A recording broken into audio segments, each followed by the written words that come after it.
So now we transition into having Miss Mary.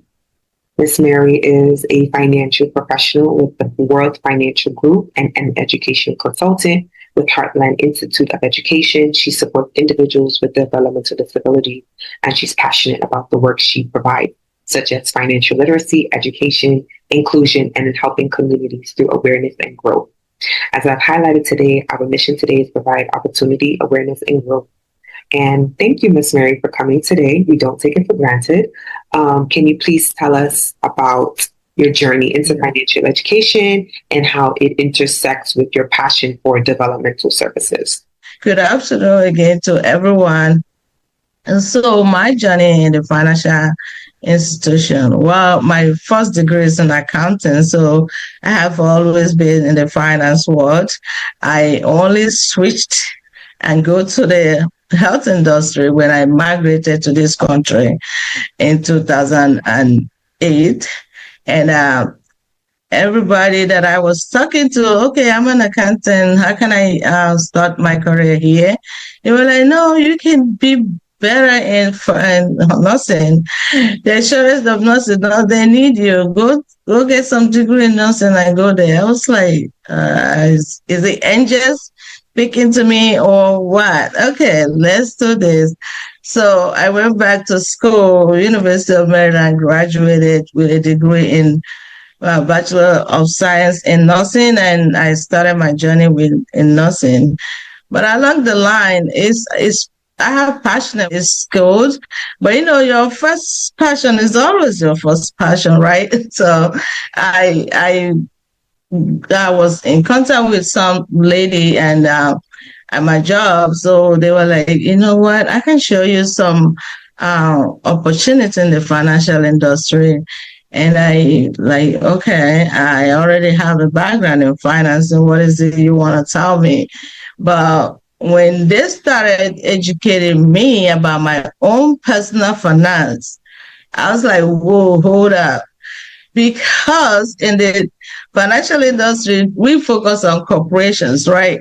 They teach you how you can manage corporation funds, how you can help them invest and do money management and all of that.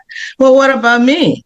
So now I realize through the financial education that I was given in World Financial Group that actually we don't talk about our own self. We don't personally directly help people in their own personal finance, which is important. And in the school, they don't teach us about personal finance. I realized, oh, this is important. I got to be part of this organization so I can help other people to fill that gap on their own personal finance, because we cannot just help all the corporation and forget about our own self. So that was how I started in this journey of educating and empowering people. And I have been in this journey for 4 years now. I love it. It's been rewarding. So that's my journey to financial education. And then from there, how can I get more to my, add more to what I know in educating? So I went, to the Heartland Institute and become education consultant. So that's my journey in this field. Thank you so much, Mary, for sharing your journey with us. One of the things that I've learned is that when a lot of people transition into this country, everybody pushes nursing. And and the truth of the matter is that there's actually nothing wrong with nursing, but I don't know, it's always the first thing. People think it's a safe place, for just to do nursing and thinking that all your financial struggles will just go away. And despising the fact that some of us carry more talent, some of us have more passions that can bring more financial income than nursing. And some of us are passionate about what we're passionate about, right? So I love the fact that you listened, you did what you had to do, but then you went back to your original path. And that showcases in the work you do. So thank you so much for telling us that transition back, because we understand that finance and education play a critical role in inclusive communities, providing education, access, and inclusion. So in your work with the World Financial Group and the Heartland Institute, what barriers have you noticed when it comes to financial inclusion for people with disabilities or for their families? Thank you for that question. So in working in this field, I get to realize that sometimes we tend not to focus on individuals that live with disability. Maybe people believe that they're not able to understand what they need to do about their own finance. But just like I said, personal finance is really important. So if it's their own personal finance, we have to pay attention that it is their decision to make, right? Not ours. So if we tend to take all the decision from them, it's just like disabling them, right? So my what I would say is our company focus on education for all. So because we focus on education for all and nobody should be left behind. So those that live with disability should also be included to understand their own personal finance because it can help them a long way. Most time they might make some decision that we harm them in their finances, but because they are not taught, right? If we teach them, they will understand. That's why I am passionate to be able to be one of those people that will really be there to educate them. And one of the barriers that we've seen is like not focusing on what we're supposed to focus on, not bringing financial education to them. Because they cannot come to us. They may believe, oh, our voice is not going to be heard. But we should focus on bringing this education to them. In that way, they will really benefit from what we're doing. So another barrier is just feeling like some people just focus on the monetary aspect. And that could be a very big barrier, right? If we just focus on the monetary aspect, it will take away the mission. The mission of helping people should be number one. So with that being said, I'll say we should focus on mission of helping and educating those that we serve versus just focusing on monetary aspect. And again, knowing that without us helping to bring that voice, because advocates, right? We can advocate for them. That's another barrier. Some people work with individuals with disability, but do not advocate for them. So, and that's a barrier of them reaching their financial potential. Here at BeMore, we emphasize empowerment through education, right? How do you see financial literacy as a tool for empowering in this space? Okay. Yeah, financial literacy is really a great tool that can empower people who live with disability, everyone, right? Including people who live with that disability. One of the things that will really help to empower them is knowing how they can make more money. Don't think that they are limited, right? Teaching them, educating them how to make more money, educating them how to save their money, educating them how to protect their money.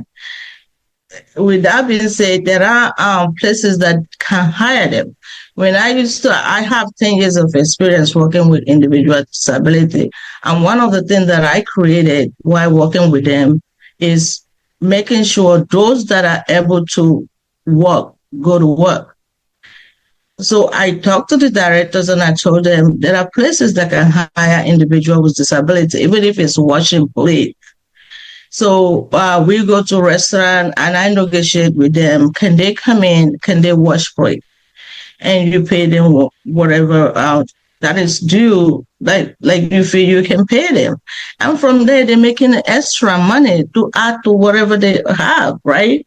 And another thing that I did was take them to the library and talk to the library executive, and they were able to give them job where they would sort the books, right? Some people come to the library, read it, they touch the book, so they can pick it up, put it at the right place, and they pay them. So we find a way of creating jobs to them, and then we drive them there, we be with them, we guide them, and they work and get paid. So that's how they can make more money. That's a way that one of the resources that we can use to empower them. And without financial literacy to educate even people who work with them, they will not know what to do. So financial literacy come in a way of not only showing them how to make extra money, also showing them how to save. Because some of them, they just like to buy, right? Buy this, buy that.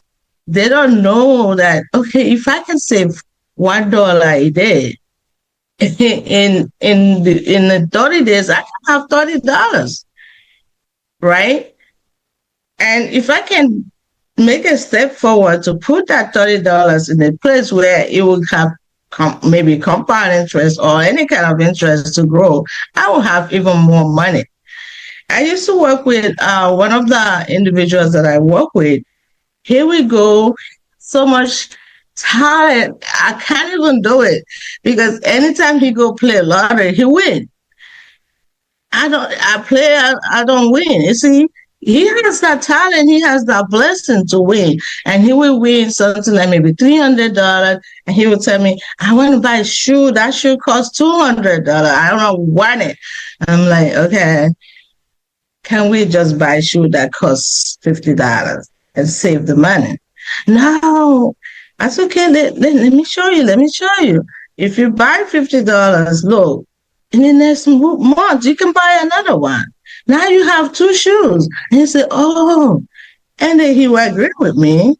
And then we do that. You see, so people who work with them actually can really help them to be able to know how to save money and also how to pay themselves first, because that's the concept of money.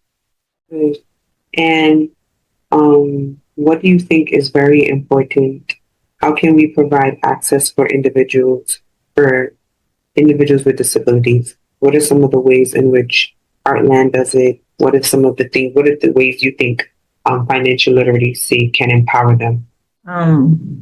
Again, financial literacy can empower them by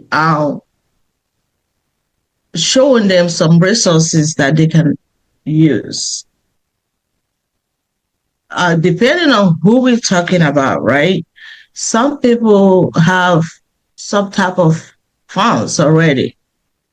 Financial literacy can empower them to show them how to manage their funds.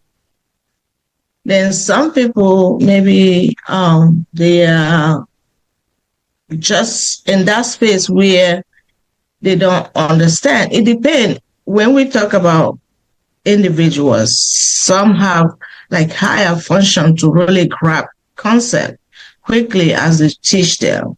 And some of them will need somebody to really be there to advocate for them. So however their function is, whether it's high or low, there's still many ways that financial literacy can empower them.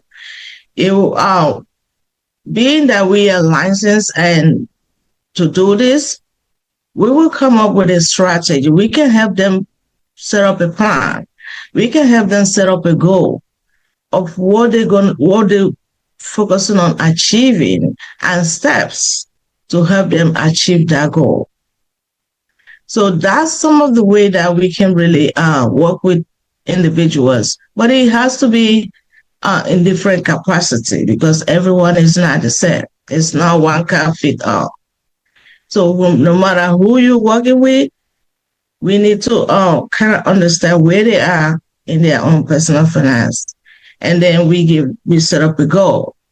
This is our goal to help you reach your best financial potential, your best financial goal. And then we work with them step by step, offering them the concepts, the financial concept that they can apply at any stage, and then monitoring them until they reach their financial foundation. How have you seen financial education and literacy turn around the lives of people who have been disabled? Can you share a story? Can you share an experience of how financial education or just an opportunity has turned around somebody who didn't have anything? Okay. Um, there's a guy in our organization that actually about four people in our organization. One of them is blind,